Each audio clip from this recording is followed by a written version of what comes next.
أعوذ بالله من الشيطان الرجيم. بسم الله الرحمن الرحيم، وصلى الله وسلم على سيدنا محمد وعلى آله وصحبه وسلم. أهلا وسهلا بكم أعزائي عزيزاتي في هذا اللقاء الروحاني العميق الذي سنبحر فيه سويا في عالم لا يرى بالعين ولا يقاس بالمادة، لكنه أقرب إلينا من أنفاسنا.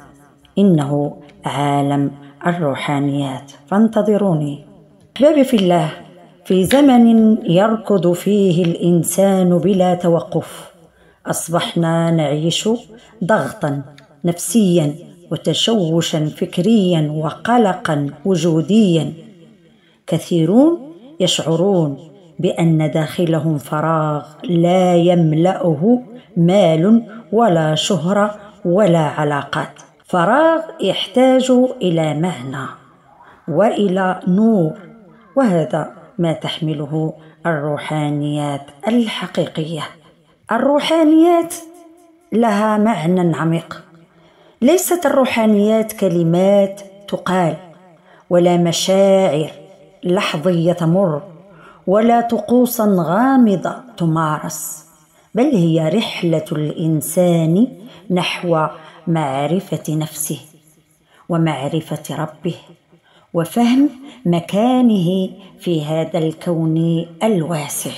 إنها السير من الظاهر إلى الباطن، من الضجيج إلى السكينة، ومن الفراغ إلى الامتلاء. الروحانيات وعي أعلى، الروحانيات إحساس أعمق، وهي اتصال أقوى بالله، إدراك لمغزى الحياة. لماذا نحتاج هذه الروحانيات في هذا الزمن؟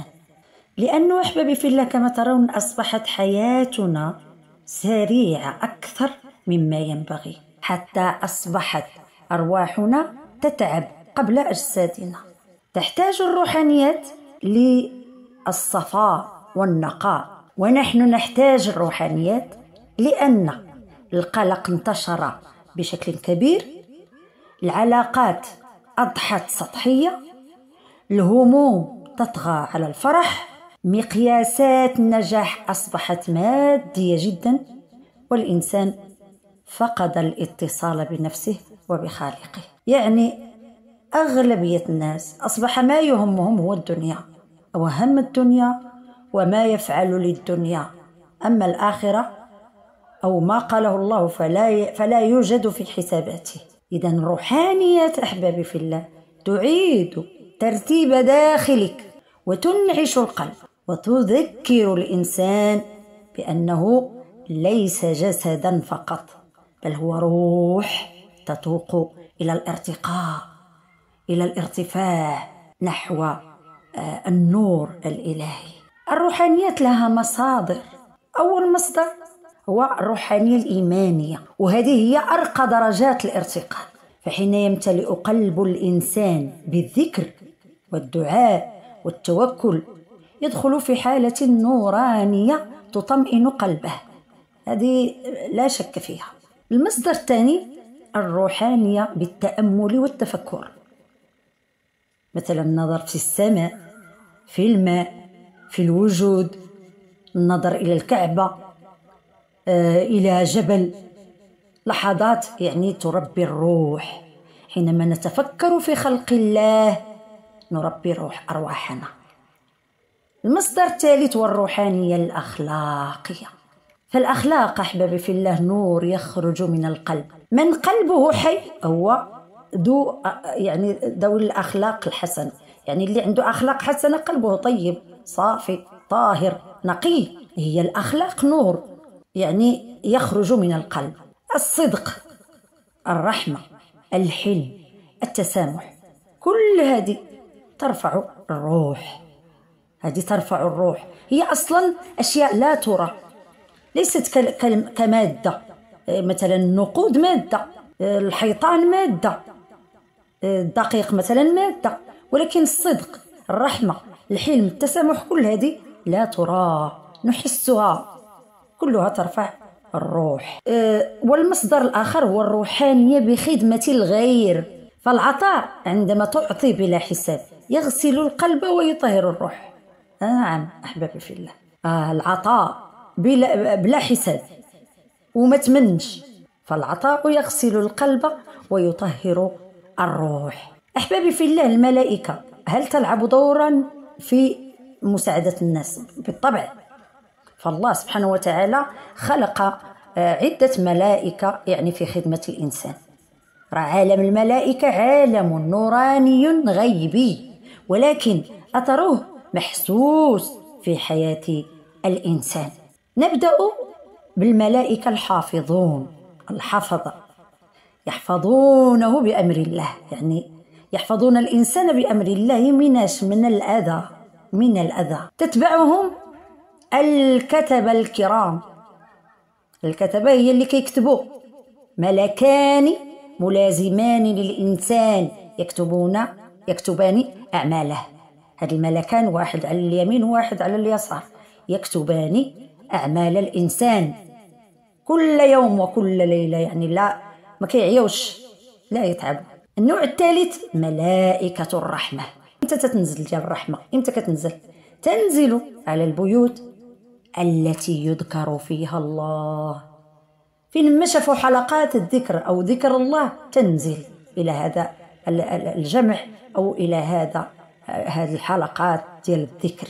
الملائكة التي تطمئن القلوب، راه الله سبحانه وتعالى جعل لنا جيشا من الملائكة، كل واحد بعمله، كل واحد يقوم بعمل معين ونحن لا ندري. هناك الملائكة التي تطمئن القلوب، متى؟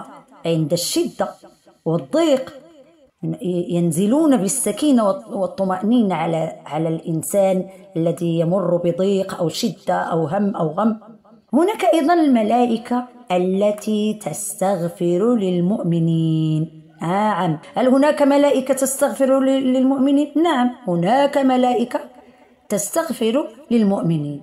دعاؤهم للإنسان من أعظم صور العون الروحي. أحبابي في الله، العلاقة بين الروح والجسد والنفس كديرة؟